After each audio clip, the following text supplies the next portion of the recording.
Youtubeurs, youtubeuses, bonjour, bienvenue sur ma chaîne. Comme d'habitude, vous pouvez me joindre au 07 70 01 32 65. Juste en dessous, vous avez en fait mon agenda pour prendre un rendez-vous via Doctolib pour une consultation physique à mes cabinets parisiens et Béthencourtois. Sachez aussi que via Doctolib, aux mêmes conditions, vous pouvez prendre rendez-vous pour une consultation à distance, donc via Skype, WhatsApp, entre autres. Voilà. Alors aujourd'hui, j'aimerais vous parler, dans le cadre de la reconstruction de la victime du MPN, de sa capacité à pouvoir rebondir professionnellement et en fait toute la difficulté que va avoir en fait la victime de se reconstruire professionnellement. En effet, la première étape de la séparation avec le MPN en général se fait de manière extrêmement compliquée. Une fois qu'on y est arrivé, eh bien on va reprendre sa vie en main. Une chose m'est apparue dans les commentaires en fait sur ma chaîne, c'est que certaines femmes, là je m'adresse aux femmes, mais aussi certains hommes, enfin en gros les personnes qui ont été touchées par le MPN, font état de difficultés sur le plan relationnel et sur le plan professionnel. Pour mettre les choses au point, il est normal, a posteriori, d'avoir des difficultés à retrouver une vie professionnelle sereine lorsqu'on a été victime de ce genre de violence. N'oublions pas qu'il s'agit d'une violence et que toutes les violences ont besoin d'avoir un temps de réparation. Imaginez par exemple que vous avez été victime d'une fracture, tout le monde sait que le corps va se réparer et vous permettre de pouvoir retrouver l'usage de votre membre cassé. Pour votre vie après un MPN, c'est exactement la même chose. Vous aurez été cassé dans tous les sens du terme, mais pas totalement détruit ou détruite. Bien au contraire, la vie professionnelle va vous permettre de vous réintégrer finalement dans un système social où vous allez vous rendre compte que les choses que vous avez vécues dans le cadre de cette relation toxique, eh bien, n'existent pas, dans le monde professionnel. Mais il y a des stades en fait par lesquels chaque individu va passer. Le stade de la compréhension qui me semble être important, qui est celui de définir pourquoi on a vécu finalement cette relation toxique avec le MPN et comment on va pouvoir arriver à retrouver une vie professionnelle, parce que la vie professionnelle sous-tend aussi de renouer le rapport social avec l'extérieur. Or, on le sait, les victimes ont énormément de difficultés à refaire confiance, à retrouver le rapport aux autres et surtout, elles vont être dans un état d'esprit de méfiance naturelle, puisque vous avez été blessé, eh bien, vous faites attention à vous, ce qui est logique.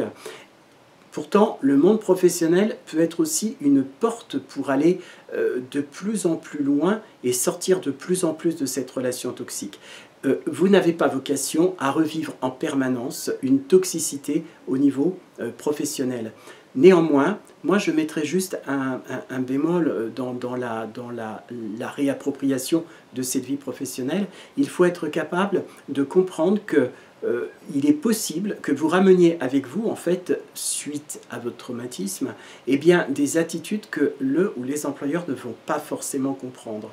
Ça ne veut pas dire que vous aurez un travail avec des MPN de nouveau. Ça veut dire simplement que vous êtes juste dans une sorte de guérison fragile, en fait, qui va demander énormément d'efforts de votre part, énormément de travail, mais qui va aboutir à un résultat, à savoir retrouver votre vie telle qu'elle a été et de nouveau grandir, parce que vous avez été mis entre parenthèses, mais cette parenthèse n'est qu'une parenthèse qui a en fait un point A et un point B, donc une longueur de temps, et elle ne dure pas toute votre existence.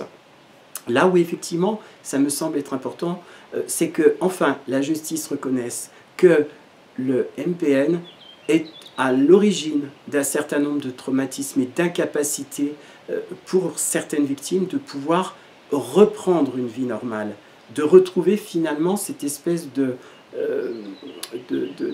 paix, de sérénité, de grandissement qu'il vous a empêché de faire et qu'il a mis un petit peu de côté.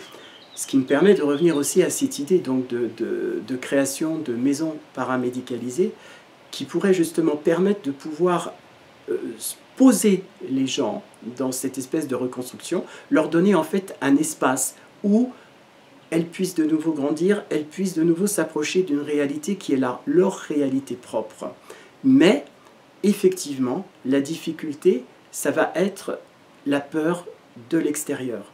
Sachez qu'à partir du moment où vous regardez cette vidéo et que peut-être vous êtes déjà sorti de la relation NPN, vous avez obtenu une aide psychique. Vous allez devoir continuer cette aide psychique parce que votre vie va être a été totalement, durant ce traumatisme, mise à mal. Et du coup, vous allez avoir besoin de beaucoup d'aide pour arriver à vous reconstruire.